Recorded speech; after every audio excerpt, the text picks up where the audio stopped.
nila. Si Nova ay makakatakas pa pero makukuha na naman ang golem. Kinailangan ni Retri ni James Pax. Tuloy ang laban. Talagang magkakagulo pa sila dito. Kaso nga lang may flicker pa naman si Trimar upang makatakas. Kaso nga lang may balik. And that is gonna be a first blood coming in from... Ang lineup ng AP BREN. Ay, nag-flicker! Napakaganda ng hatak!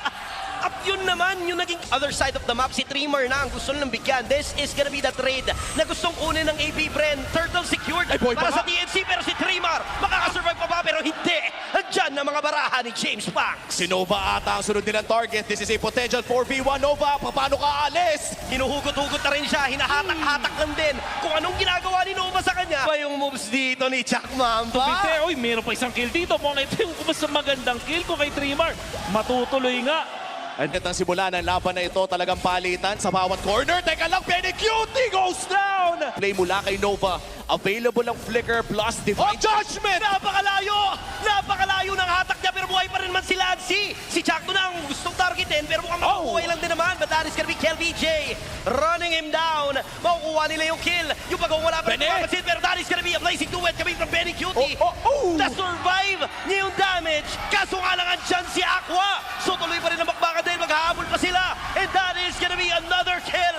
3 more. Kay Nova, ang dali kasing matempe, no? Pagka-tsa ka ng first item plating time, pero siya hindi. Oy, hinila! Si Chaco nga magiging target nila. And napakasakit na. Nilatag na yung Glorious Pathway kasabay yung Revitalize. And magsusurvive pa rin si Chuck Mamba. Andito na yung Crimson Beacon. Kasama si Lancy. Andito target. But that is gonna be a flicker out. Nice escape coming in from TNC. But the Lord will be secured by AP BREN. Pero gusto na maghanap ng kills. Hindi pa rin nakontento ang AP BREN kasi sasabay pa rin sila. Very cute sa gitna. Blazing duet sa mukha. Umabol pa ng isa. Pero si Shizu sa may bandang Yedley. Nakaabang lang pala. Likod. Flicker. Sabay bigay. Trimar will go down. And si KelVJ, tinatangkil ang lahat. And napakasakit na. Kapasok, and every moment counts para dito sa AP BREN. Naghahanap sila ng pwedeng mahila.